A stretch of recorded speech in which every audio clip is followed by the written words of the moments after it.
Hello everyone, welcome back to Neeraja foods. ఈరోజు మనము ఈ వీడియోలో బీరకాయ ఫ్రైని ఎలా చేసుకోవాలో చూద్దాం. ఈ బీరకాయ ఫ్రై కోసము మనము 3 బీరకాయలను, ఒక ఉల్లిపాయను తీసుకొని వాటిని బాగా శుభ్రంగా కడిగి బీరకాయలలోని పొట్టుని మొత్తము ఇలా ఈ విధంగా తీసుకోవాలి. బీరకాయ పొట్టుని తీసుకోకుండా వండుకోవడం వల్లనే మంచి హెల్త్ బెనిఫిట్స్ ఎక్కువగా ఉంటాయి. కానీ అట్లా ఇష్టం ఉన్న వాళ్ళు అలా వండుకోవచ్చు, లేదా వద్దు అనుకున్న వాళ్ళు ఇలా చెక్కు తీసి వండుకోవచ్చు. బీరకాయ చెక్కు తీసిన తర్వాత ఒకసారి శుభ్రంగా కడిగి దాన్ని కట్ చేసుకునే ముందు బీరకాయ చేదు ఉందా లేదా ఒకసారి చెక్ చేసుకొని కట్ చేసుకుంటే బాగుంటుంది. ఎందుకంటే బీరకాయలు చేదు ఉంటాయి కాబట్టి. మనము బీరకాయలు చెక్ చేసుకున్న తర్వాత ఇక్కడ చూపిస్తున్న విధంగా సన్నగా కట్ చేసుకొని తీసుకోవాలి. అలానే ఉల్లిపాయలను కూడా సన్నగా కట్ చేసి తీసుకుంటే సరిపోతుంది. ఈ బీరకాయల వల్ల మనము గట్ హెల్త్ పెరుగుతుంది, అందులోనూ వెయిట్ లాస్కి ఇది ఎంతగానో ఉపయోగపడుతుంది. కాకపోతే మనము ఈ బీరకాయలు తినడం వల్ల కొంతమందికి పడకపోవచ్చు. అలాంటి వాళ్ళు దీన్ని తక్కువగా తీసుకోవచ్చు, లేదా అవాయిడ్ చేయకుండా వారానికి లేదా ఎప్పుడన్నా ఒకసారి తీసుకోవడం వల్ల గట్ హెల్త్ బాగుంటుంది.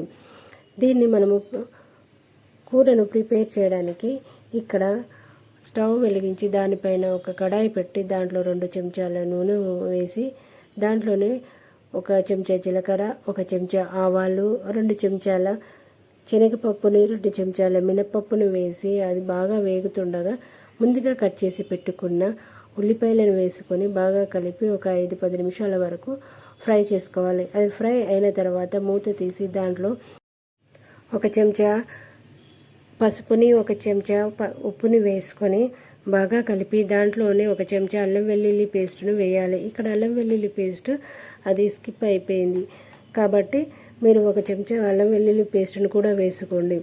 అవి నూనెలో బాగా ఫ్రై అయ్యి పచ్చివాసన పోయేంత వరకు వేయించుకోవాలి. అవి బాగా ఫ్రై అయిన తర్వాత దాంట్లోనే ముందుగా కట్ చేసి పెట్టుకున్న బీరకాయలను వేసి అందులోనే కట్ చేసి పెట్టుకున్న కొత్తిమీరను కూడా వేసుకొని బాగా కలిపి ఒక 5-10 నిమిషాలు మూత పెట్టి ఉడికించుకోవాలి. దాంట్లో వాటర్ అంతా రిలీజ్ అయ్యి బీరకాయలు బాగా ఉడికేంత వరకు ఉడికించుకున్న తర్వాత ఒకసారి మూత తీసి కలిపి దాంట్లో 1 చెంచా కారము, రుచికి తగినట్టు ఉప్పుని అడ్జస్ట్ చేసుకొని వేసుకొని బాగా కలిపి ఇంకో 5-10 నిమిషాల వరకు ఉడికించుకుంటే కూర రెడీ.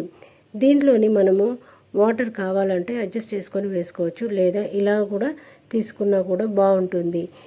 నేను ఇక్కడ ఒక 1/2 గ్లాసు వాటర్ వేసి ఉడికించుకున్నాను. ఆ వాటర్ వేసి ఉడికించిన తర్వాత నూనె మొత్తము పైకి తేలేంత వరకు ఉడికించుకుంటే సరిపోతుంది. పాలను వేసుకోవాలి. పాలు ఒక 2 చెంచాలు వేసుకున్నాను. అంత వేసుకొని ఒకసారి కలిపి ఒక 5 నిమిషాలు ఉడికించుకొని స్టవ్ ఆఫ్ చేసుకుంటే ఎంతో రుచికరమైన బీరకాయ కర్రీ రెడీ.